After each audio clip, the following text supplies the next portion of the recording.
ಕೌನ್ ರೇ ಅಂತ ನೆನಪಾದಾಗ ನಮಗೆಲ್ರಿಗೂ ನೆನಪಾಗೋದು ದುನಿಯಾ ವಿಜಯ್. ಅವರ ಮಗಳು ಸ್ಯಾಂಡಲ್ವುಡ್ಗೆ ಪಾದಾರ್ಪಣೆ ಮಾಡಿದ್ದಾರೆ. ಅವ್ರನ್ನ ಮಾತಾಡ್ಸ ಹೋಗ್ತೀನಿ ಬನ್ನಿ. ಸೊ ಇಲ್ಲಿಗೆ ನಾನು ಪೋಸ್ಟರ್ಸ್ನ ನೋಡ್ತಾ ಇದ್ದೆ. ಆಗ Duniya Vijay daughter welcome to Sandalwood ಅಂತ ಇತ್ತು. ಸೊ ಇದರ ಸೆಲೆಬ್ರೇಷನ್ ನಿಮಗೆ ಏನು ಅನ್ನಿಸ್ತದೆ? ನನಗಿವತ್ತು ಯುಗಾದಿ ಹಬ್ಬ. ನಾನು ಆಗಲೇ ಸ್ಟೇಜ್ ಮೇಲೆ ಹೇಳ್ದಂಗೆ ಹಬ್ಬದ ಸಂತೋಷ, ಹಬ್ಬದ ವಾತಾವರಣ ಇವತ್ತು ನನಗೆ ಇಲ್ಲಿದೆ ಈ ದೇವಸ್ಥಾನದಲ್ಲಿ. ಸೊ ಅಪ್ಪ ದುನಿಯಾ ವಿಜಯ್ ಅವರು ಯಾವುದೇ ಬ್ಯಾಕ್ಗ್ರೌಂಡ್ ಇಲ್ಲದೆ ವಿತ್ ಸ್ಟ್ರಗಲ್ ಬಂದಿದ್ದು. ಸೊ ನಿಮಗೆ ಎಲ್ಲೋ ಆ ಬ್ಯಾಕ್ಗ್ರೌಂಡ್ ಸಪೋರ್ಟ್ ಸಿಕ್ಕಿದೆ ಅಲ್ವಾ? ಹೌದು, ಆ ವಿಷಯದಲ್ಲಿ ನಾನು ಅದೃಷ್ಟವಂತೆ ಅಲ್ವಾ. ನನಗೆ ಅದು ಸಿಕ್ಕಿದೆ, ಅವರಿಂದಾಗಿ ಸಿಕ್ಕಿದೆ, ನನ್ನ ಅದೃಷ್ಟ ಅದು. ಸೊ ಈಗ ಅಪ್ಪ ಹೇಳ್ತಿದ್ರು ಮೂವೀಸ್ ಎಲ್ಲ ನೋಡಬೇಕಾದ್ರೆ ನೀವು ನಾನು ಹೀರೋ ಆಗ್ತೀನಿ ಅಂತ ಹೇಳಿದಾಗ ಅಪ್ಪ ಹೇಳ್ತಿದ್ರು ಇಲ್ಲ ಬೇಡ ಅಂತ.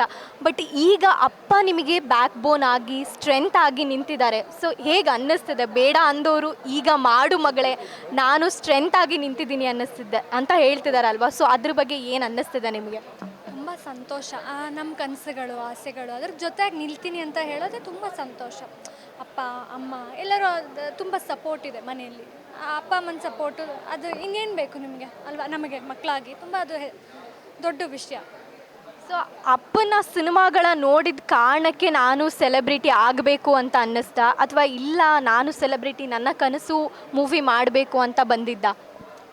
ಇದಕ್ಕೆ ಕಾರಣ ನನಗೆ ಗೊತ್ತಿಲ್ಲ. ಬಟ್ ನಾನು ಬೆಳೆದಿದ್ದು ಸಿನಿಮಾ ವಾತಾವರಣ.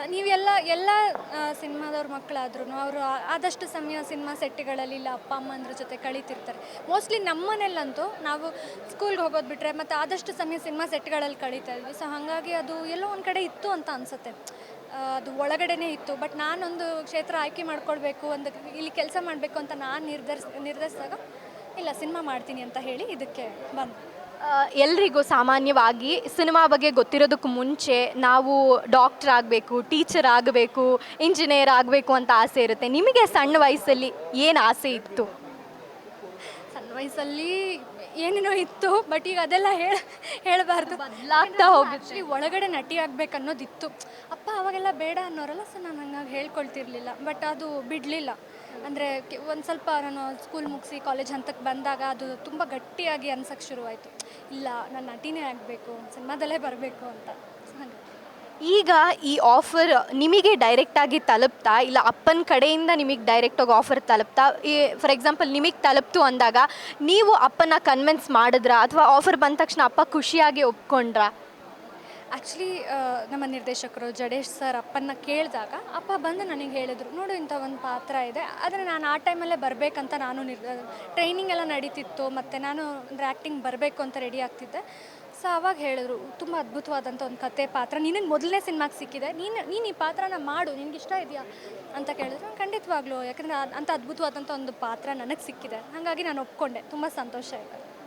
ಈಗ ದುನಿಯಾ ವಿಜಯ್ ಅಂದರೆ ನಮಗೆ ನೆನಪಾಗೋದು ಕೈಂಡ್ ಮ್ಯಾನ್. ಫ್ಯಾನ್ಸ್ಗಳು ಫೋಟೋ ಕೇಳಿದಾಗಲಿ very kind, very simple. But father daughter ಅಂತ ರಿಲೇಷನ್ಶಿಪ್ ಬಗ್ಗೆ ನಮ್ಗಳಿಗೆ ಗೊತ್ತಿಲ್ಲ. ನೀವಿಬ್ಬರು ಹೇಗೆ ಇರ್ತೀರಾ? ಹೇಗಿದೆ? ಸ್ಟ್ರಿಕ್ಟ್ ಡ್ಯಾಡಾ, ಅಥವಾ ಸೆಲೆಬ್ರಿಟಿ ಥರ ಫೀಲ್ಸ್ ಇರುತ್ತಾ, ಅಥವಾ ವೆರಿ ಕಾಮನ್ ಆಗಿರ್ತಾರಾ? ಹೇಗಿರ್ತಾರೆ ಅಪ್ಪ ನಿಮ್ಮ ಜೊತೆಗೆ? ಈಗ ನಮ್ಮೆಲ್ಲರಿಗೂ ಬೆಸ್ಟೀಸ್ ಅಂತ ಇರ್ತಾರೆ, ಬೆಸ್ಟ್ ಫ್ರೆಂಡ್ಸ್ ಅಂತ ಇರ್ತಾರಲ್ಲ, ಹಂಗೆ ಅವರು ಸ್ಟ್ರಿಕ್ಟ್ ಅಂದರೆ ಸ್ಟ್ರಿಕ್ಟ್ ಬೇಕಾಗಿದ್ದ ಟೈಮಲ್ಲಿ ಇರ್ತಾರೆ. ಏನಾದರೂ ಅದೊಂದು ಸ್ಟ್ರಿಕ್ಟ್ ಡ್ಯಾಡು ಇದ್ದಾರೆ, ಬಟ್ ತುಂಬ ಬೆಸ್ಟ್ ಫ್ರೆಂಡ್ ಅವರು, ಒಳ್ಳೆ ಸ್ನೇಹಿತ ಅಂತಲೇ ಹೇಳ್ಬೋದು. ನಾನು ಪ್ರತಿಯೊಂದನ್ನು ಶೇರ್ ಮಾಡ್ಕೊಳ್ತೀನಿ ಅವ್ರ ಹತ್ರ. ನಾನು ಯಾವುದನ್ನು ಅಂದರೆ ಮುಚ್ಚಿಟ್ಕೊಳ್ಳಲ್ಲ. ಅಂದರೆ ಒಂದು ಫ್ರೆಂಡ್ ಥರ, ನಾವು ನಮ್ಮ ಫ್ರೆಂಡ್ಸ್ ಹತ್ರ ಹೆಂಗೆ ಹೇಳ್ತೀವಿ ಆ ಥರ ಅಪ್ಪ. ಅಪ್ಪ ಅಂದ್ರೇ ಒಂದು ದೊಡ್ಡ ಸ್ಥಾನ ಇದೆ. ತಾಯಿ ಮಾತ್ರ ತವರಲ್ಲ, ತಂದೆ ಇಲ್ಲದೆ ತವರಿಲ್ಲ ಅಂತ ಹೇಳ್ತಾರೆ. ಸೊ ಈಗ ಅಪ್ಪ ಒಂದು ದೊಡ್ಡ ಏನಂತಾರೆ ಬೆಲೆನ ನಿಮಗೆ ಕೊಡ್ತಿದ್ದಾರೆ. ಆ ಭಾರನ ನೀವು ಹೇಗೆ ಹೊರ್ತೀರಾ? ಅದು ಎಷ್ಟು ಕಷ್ಟ ಅನಿಸುತ್ತೆ ನಿಮಗೆ? ಅಥವಾ ಇಲ್ಲ ನಾನು ತೊಗೊಂಡು ಹೋಗ್ತೀನಿ, ಐ ಹ್ಯಾವ್ ದಟ್ ಪವರ್ ಅಂತ ಅನ್ನಿಸ್ತಿದ್ಯಾ? ಪವರ್ ಅಂತ ಹೇಳೋದಕ್ಕಿಂತ ನನ್ನಲ್ಲೊಂದು ಧೈರ್ಯ ಇದೆ. ಅಂದರೆ ಅವ್ರು ನನಗೆ ಕೊಟ್ಟಿರೋಂಥ ಈ ಒಂದು ಅವಕಾಶ ಅಥವಾ ಏನು ಸ್ಥಾನ ಅಂತ ಹೇಳ್ತಾರೆ, ಇದನ್ನು ಉಳಿಸ್ಕೊಳ್ಬೇಕು ಅನ್ನೋ ಒಂದು ಆಸೆ ಇದೆ. ಹಾಗಾಗಿ ನನ್ನ ಕಡೆಯಿಂದ ನನ್ನ ಕೈಯಲ್ಲಿ ಏನೇನಾಗುತ್ತೋ ಆದಷ್ಟು ನಾನು ಮಾಡ್ತೀನಿ.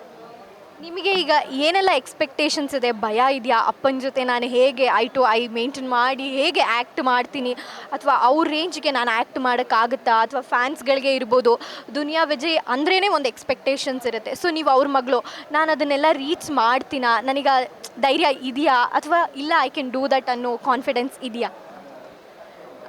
ಭಯ ಅನ್ನೋದಕ್ಕಿಂತ ಒಂದು ಚಾಲೆಂಜ್ ಇದೆ ನನಗೆ. ತುಂಬ ಚೆನ್ನಾಗಿ ಮಾಡಬೇಕು ಅನ್ನೋದು. ಯಾಕೆಂದರೆ ಅಪ್ಪನ ಜೊತೆಗೆ ಇನ್ನೂ ತುಂಬ ದೊಡ್ಡ ದೊಡ್ಡ ಕಲಾವಿದರಿದ್ದಾರೆ ಸಿನಿಮಾದಲ್ಲಿ, ಅವರೆಲ್ಲರೊಟ್ಟಿಗೂ ನಾನು ನಟಿಸ್ಬೇಕಾಗಿದೆ. ಸೊ ಹಾಗಾಗಿ ಚಾಲೆಂಜಿಂಗ್ ಅಂತ ಅನಿಸುತ್ತೆ.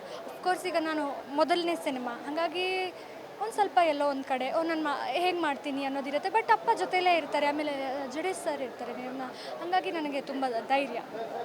ಈಗ ನಿಮ್ಮ ಜೊತೆ 2 ನಿಮಿಷ ಮಾತಾಡಿದ್ದಕ್ಕೆ ನನಗನ್ಸಿದ್ದು you so sweet, calm voice, rude rugged girl ಪಾತ್ರ ಎಲ್ಲ ಕೊಟ್ಟರೆ ಹೇಗೆ ಮಾಡ್ತೀರಾ ಅಥವಾ ಅದಕ್ಕೆ ಪ್ರಿಪೇರ್ ಆಗಬೇಕಾ ಅಂತ? ನಾವು ಪೂರ್ವ ತಯಾರಿ ಮಾಡ್ತಿರೋದು, ಪಾತ್ರಕ್ಕೆ ಸೂಕ್ತವಾಗಿ ಹೇಗೆ ಮಾಡಬೇಕು ಆ ಥರ ಮಾಡ್ತಾ ಇದ್ದೀವಿ. ಬಟ್ ನೀವು ಪರ್ಕಾಯ ಪ್ರವೇಶ ಮಾಡ್ತೀರಾ, ಯಾವುದೇ ಪಾತ್ರ ಕೊಟ್ಟರು ನಾನು ನಿಲ್ತೀನಿ, ನಾನು ಮಾಡ್ತೀನಿ ಅನ್ನೋ ಕಾನ್ಫಿಡೆನ್ಸ್ ಇದೆ? ಇದೆ, ಖಂಡಿತ ಇದೆ. ಬಿಕಾಸ್ ನಟಿಯಾಗಿ ಬಂದಮೇಲೆ ಯಾವುದೇ ಪಾತ್ರ ಕೊಟ್ಟರು ನಾವು ಮಾಡೋಕ್ಕೆ ರೆಡಿ ಇರಬೇಕು. ಅದನ್ನು ಅಪ್ಪ ಮನೇಲಿ ಅದೇ ಹೇಳ್ಕೊಡ್ತಾರೆ ನಮಗೆ. ಸೊ ಹಾಗಾಗಿ ಒಂದು ಕಾನ್ಫಿಡೆನ್ಸ್ ಇದೆ. ನನಗೆ ಲಾಸ್ಟ್ ಕ್ವೆಶನ್ ಅಂತಲೇ ಅಂದ್ಕೊಳ್ಳಿ. ನೀವು ಸೆಲೆಬ್ರಿಟಿ ಮಗಳು, ದುನಿಯಾ ವಿಜಯ್ ಅವರ ಮಗಳು ಅಂತ ಇತ್ತು ಹೆಸರು. ನೀವು ಅವರಿಗೆ ಇವಳು ನನ್ನ ಮಗಳು, ಆ ಥರ ಇವರು ಅಪ್ಪ ಅವರು ಅಂತ ಹೇಳ್ಕೊಂಡಾಗ ನಿಮಗೆ ಎಷ್ಟು ಪ್ರೌಡ್ ಫೀಲ್ ಆಗುತ್ತೆ? ಸಂತೋಷ ಆಗತ್ತೆ. ಅಂದರೆ ಹೀರೋಯಿನ್ ಅವರ ಅಪ್ಪ ಇವರು, ಅದು ತುಂಬ ಸಂತೋಷ ಅಲ್ವಾ. ಯಾವಾಗಲೂ ನಾನು ಇವ್ರ ಮಗಳಂತ ಗುರುತಿಸ್ಕೊಳ್ತಾ ಇದ್ದೆ. ಇನ್ನು ಅಂದರೆ ಆ ಥರ ಅವ್ರನ್ನ ಗುರುತಿಸ್ದಾಗ ತುಂಬ ಸಂತೋಷ ಆಗುತ್ತೆ. ಇನ್ನೂ ಹೆಚ್ಚೆಚ್ಚು ಜನ ಅವ್ರನ್ನ ನನ್ನ ಅಪ್ಪ ಅಂತ ಗುರುತಿಸ್ಬೇಕು, ಅದಕ್ಕೂ ನಾನು ಕಷ್ಟಪಡ್ತೀನಿ. ಇಷ್ಟು ದಿನ ನಾವೆಲ್ಲ ನೋಡ್ತಿದ್ದಿದ್ದು ದುನಿಯಾ ವಿಜಯ್ ಅವರ ಮಗಳು ಇವರು ಅಂತ. ಬಟ್ ಈಗ ಹೀರೋಯಿನ್ ಅವರ ಅಪ್ಪ ಅವರು ಅಂದಾಗ ಅದು ಹೇಗಿದೆ ಸೆಲೆಬ್ರೇಷನ್? ನಿಮಗೆ ಇರಲಿ, ನಾನು ಅಪ್ಪನಿಗೆ ಆ ಕ್ವೆಶನ್ ಕೇಳಬೇಕು ಅಂದ್ಕೊಂಡೆ. ಸೊ ಅವರಿಗೆ ಹೇಗಿರುತ್ತೆ ಆ ಫೀಲ್? ಅದು ನೀವು ಅವ್ರನ್ನೇ ಕೇಳಬೇಕು, ಅವ್ರು ಏನು ಫೀಲ್ ಮಾಡ್ತಿದ್ದಾರೆ ಅಂತ. ಬಟ್ ಅವ್ರಿಗೂ ತುಂಬ ಸಂತೋಷ ಇದೆ, ನನಗೂ ತುಂಬ ಸಂತೋಷ ಇದೆ. ನಿಮಗೆ ಆಲ್ ದಿ ಬೆಸ್ಟ್.